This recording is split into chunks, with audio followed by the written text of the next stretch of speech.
Welcome to Shorty SuperCoach. How are we, guys? What's going on? Shorty is back at work.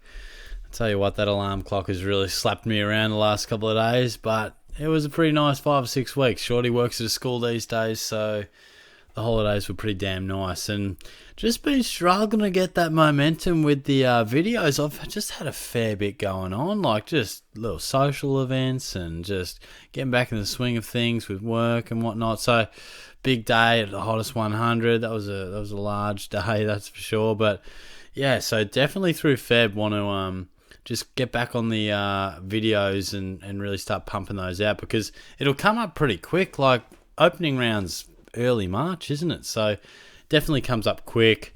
But I definitely felt it was time for a look at my side and an updated side. And to be honest, it's not drastically different to my last one. I haven't done too much. We haven't seen that much to really make realistic changes. But I will say this side's put together without any consideration of the buys. I'm going to dive into that because I think there is a way to really, in combination with the trades and the buys, I think I hate it, but the first part of the year is really just a strategic approach to the buys, and it's really less about picking our preferred players. You know, you'll be picking guys just because of a certain buy rather than if you like them or not. But don't get me started on that.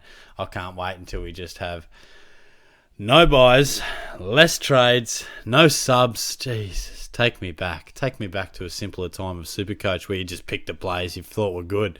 Anyway, but let's not start a rant at 9:45, shall we? Let's take a look at my side. Would love to hear your feedback. If you've got any questions about your team, feel free to chuck them below. And I'll look to get to the comments section about once a week and just catch up on those. So let's take a look, shall we? And obviously we'll get to the forward line in a moment, and that is where it gets really damn difficult. But I feel like I'm seeing the back line pretty well, pretty simple. I love Dacos. Some people saying overpriced. I think you have got to have him. I mean, there's so many years went by where I didn't pick Gary Ablett Jr. and it was painful. You know, those generational players, I'm just locking him in. I love watching him. To get him as a defender is a dream. I don't think that'll happen too many years in the future. Stewart, you could also go Sicily just as easy, but at the moment I've got Tommy Stewart. A little bit of midfield talk as well, which I actually wouldn't like from a Cats point of view. So a bit interesting. And Sinclair probably presents a little bit underpriced, like marginally, but I just like him under 600k. Could also exchange Hayden Young in that D3 position. And at times I've had Kitty Coleman in the back line. He could definitely come back in at stages, but at this stage I thought it was a really nice way to round out the back line with Curtin and Gibcus, really nice players at a really good price. And Williams even better, you know. A bloke who can average over 90. Like, it's not out of the realms of possibility that we keep Williams for the whole year if he really gets going. So, didn't feel like I needed to bat as deep with Coleman. So, yeah, that's just how I rounded it out. And don't get too caught up on the rookies either. They'll sort of reveal themselves as we get the preseason games going. In the midfield, you got the big top 5 there, and I really like this 5. Whether I'll be able to keep all 5, we'll wait and see. But my old mate Goulden, Tommy Green, Sam Walsh, I think presents value. I think he'll have a ripper year. And then you've got 2 guys that are definitely underpriced, but can they bounce back to their absolute best? I've got confidence in Miller. Steele, I'm not as sure about now. Even Miller, you know, you've got the change in coach, you got Dimmer up there, and historically the Tigers didn't have a stack of out-and-out dominant midfield options for SuperCoach. Of course, you had Dusty, but, you know, he's more that centre-forward type player. I wonder if they'll get a bit more of a systematic approach in that midfield, because it has been largely Anderson, Rowell and Miller. You got Flanders in there now. So we'll need to see a little bit through pre-season, but at this stage, you almost can't go past them at that price. I would love to, like, if I was picking 4 absolute gun primos, top end, obviously you got Bont and we love him, Petrarca and Laird, but I love Davies Uniacke and I love Butters in combination with Green and Goulden, but you just can't fit them all in. So the rest of this team gets a little funkier. There's a few interesting ones, and look, Ruben Jimby, he's one of my faves, and I love to each year just have a bit of a roll of the dice on someone. It was Nasiah Wanganeen-Miller last year. Didn't quite work at the start. Towards the end, it certainly helped out my draft team. But I think he's going to get great opportunity at the Eagles. They've got a few injuries. They're pretty light on in that midfield anyway. And I just think this bloke's a tackling machine. Top pick. He's certainly going to get more games this year. Got injured last year. So I think at that price, certainly in a team that I'm doing in January, early Feb, more than happy to have him in it. And then you round it out with McKercher and Clark. And look, you could have Sanders in there as well. Like probably Sanders is creating a bit more of a stir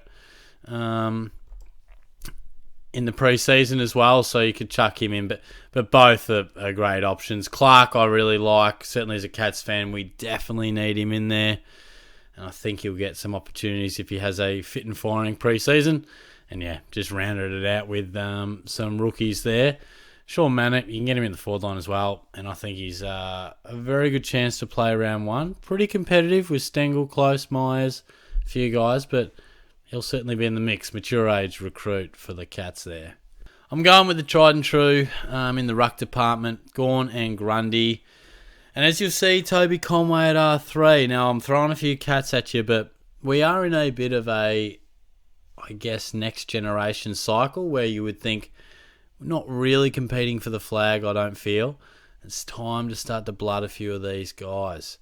Tell you what, if Jack Bowes gets some good half-back flank time, don't rule him out either. But I do feel like Conway, if I was picking the side and all things are equal, Conway continues to have a good pre-season. It's me. It's Conway over Stanley for me. And at 180k, again, a bit like Jimby at this stage of the year, I'm happy to have him in there. I mean, the percentage players to just go a floating donut, R3, 102k, gets you an extra $80,000. But at this stage, that's how we're rolling. And Gordon Grundy, I think Grundy's a no-brainer. New club, great opportunity, number one man again. You can't say no at that price. It's probably more who you pair him up with, whether it's English or Marshall or Gawn or Darcy, whoever you like. But I think I just like Gawn on his own again. You know, the fact that Grundy leaves helps Grundy and helps Gawn. So I think we saw some huge scores from Gawny when he was the main guy, and Melbourne just sort of simplified it once that Grundy experiment finished, as a ruck, that is. Gawn really did find some great footy. Got injured very early in one game, had a 0, so he's certainly underpriced for his best footy, so happy to have him in the side at the moment.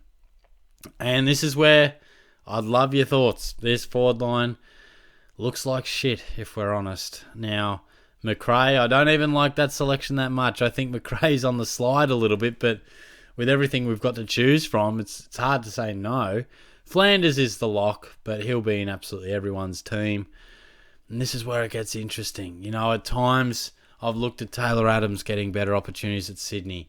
Bailey Humphrey, could he really explode? Zach Fisher I liked before he had some interruptions. And Jack Billings, I just feel like he could, if he gets into the side, just find a bit of a average in the 80s, even high 70s we'll take. Because he's a good enough player to still find the footy. He's never going to be what everyone thought he was going to be. But certainly in a good side, half-forward flank, bit of good ball use, pushing up the ground. Certainly to average in the early 80s is very possible. Harley Reid, everyone's going to have him. And then we've just rounded it out with Dersma, Darcy, a lot of hype about him. Same goes with Cadman and Wilson, a bit of promise as well. But look, we'd love to know how you're approaching it. I mean, I'm just hesitant on Jackson because of the combination with Darcy, but he is relatively popular. I do like Caleb Daniel if he reverts to half-back, but who the hell could trust Bevo? And I'm just scrolling through a few of these percentages. You know, Mitch Owens gets a little bit of hype. Taylor Adams is gaining a bit of traction. I hadn't seen that 15% yet. And certainly with Callum Mills out, it could be a realistic chance. But look, there isn't much. And I think when you can't bank on anything, then go cheap. I mean, that the forward line looks ugly, but if we aren't sure on anything, let's not guess. Like, don't spend 350k on a guess. Don't spend 420k on a guess. You may as well spend that money elsewhere where you can trust players a bit more and just try and make money in the forward line. It might be just a place that we try and find some value and see what we can do. But so yeah, Humphrey's only in 3% of sides. Thought he may have been popular. I'm a big fan of him, but I guess it will be hard to, I reeled off the 4 Gold Coast mids just before. It might be hard for him to get any genuine time in that midfield any more than, 10-20% centre bounce. But Tom Lynch, if the Tigers get up and going and he's fully fit. Nat Fyfe is in 26%. Wow. We couldn't, could we? You couldn't. But to be honest, if he has a good pre-season, he's getting some midfield time. Probably could. And that's what I'm saying. In the forward line that we have presented to us, Jordan's a bit of a fan as well from people. But yeah, honestly, you consider anything in this forward line. It's the place to take a punt because we don't have anything we can bank on. Sardis there. Then you got Billings, who's very popular. And yeah, this is what sort of frustrates me about SuperCoach, as well as you can see by just going through the percentages, just how there is so many teams going the exact same way and the same players, and they've got to do something about these unique, or I should say lack of unique and cookie cutter sides. We've got to do something. This year's probably not the year because there's a lot of change. It's a bit different, but next clean run we get at a year, certainly the one to approach it, to actually do something about the game and make it a little bit more engaging, a little bit more challenging. And it'd just be nice to have a few more differences than 5 or maybe 4 players to your mate by round 17. But that's just my humble opinion. Shorty's a bit frustrated with the old game. But yeah, I might wrap it up there. I'm probably going to get myself a little Milo and watch Breaking Bad and go to bed. But I'll upload this one probably on Thursday night. And then, yeah, like I said, try and get a bit more continuity with the videos. I'd love to do at least 3 a week, 4 on a good one, but we'll see how we go. Got the TikTok as well if you like to flick around that and find some content also. But yeah, I'll talk to you guys soon. Cheers.